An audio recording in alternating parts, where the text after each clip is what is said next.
بسم الله وبه نستعين على أمور الدنيا والدين وصلى الله على من لا نبي بعده وصلوات الله وسلامه عليه. golaha sare dhaqanka SSC waxay maanta idinku yeereen inay kalmatayn ka yiraahdaan hadalkii Muuse Biixi shalay ama xalay uu ka yiri waana ka xunnahay hadalka waxaanu cadeynaynaa inaan argagixiso ahayn dadka ku shiraya reer SSC ayahooda ka tashanaya darahooda maareynaya masiirkooda wax iska weydiinaya nabadgelyadooda iyo horumarkooda wax iska weydiinaya shirka ugu jirana ayaan argagixiso ahayn dhibaatooyinkii hore Muuse iyo maamulkiisu ay dadkan u geysteen bay sii laba jibaaraysaa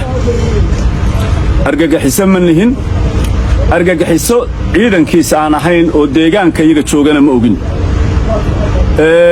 waxaan u arkaynaa deeg ma tiri buu yiri wixii meeshan ka dhaca qaraxyo yimaada dilal ah in ay tahay wuxuu Muuse soo wado waxaanu ognahay argagixisada iyo isagu inay isku mid yihiin inuu u soo marmarsiyoonayo inuu hadhowto waliba dhiigayaga iyo dadkayaga layntooda uu rabo inuu adduunka lacag kaga qaato oo yiraahdo argagixisa meesha joogtaan ku soo dilaya arrintaasi adduunka waxaanu ugu baaqaynaa intii hore aad ku tarteen dhibaatadayada yaa dhib noogu filan hadduu leeyahay halkii ninkii wax ka sii ahaayeen qabqabashada carruurta dhibaato badan baa iga soo gaadhay saan indhaha walka soo saaro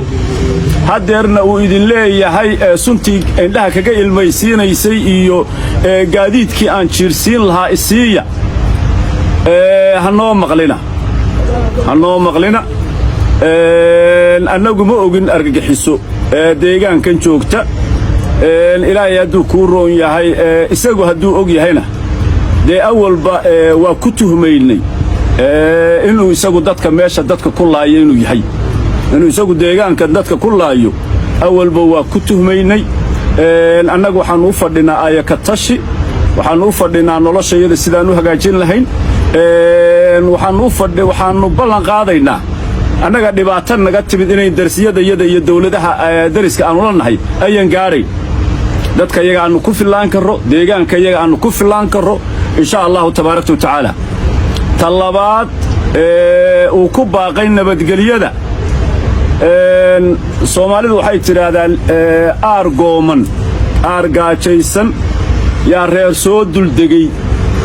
reerka wuxuu ka maqlayaa xoolihii waa laga xaraystay oo dheer baa lagaga gashtayo odaygii iyo islaantii iyo gabadhii iyo carruurtiiyo mid yar ku leh oo buuranu isleeyahay ilaahu yaa mar bannaanka kuugu soo saara aarkucun oday islaantii waxay leedahay aarkucun odaygii waxay leedahay aarkucun wiilkii oo gabadhii waxay ku leedahay aarkucunka yaa naga kaxeeya wuxuu leeyahay war aniga wiilkaa aabbihii ila doonayo oo anigu aan doonayo oo ilaahay hooyadii ila doonay sidaan isulaanahay nabadgeliyadan Muuse leeyahay nabadgelyaan doonaya annaguna aanu doonayno waxa hor taagan baan sheegaya Muuse inuu yiraahdo nabadgelyana waa doonaya ciidankayguna waa idin dul fadhiyaya waa ay diidanta waa ay hor taaganta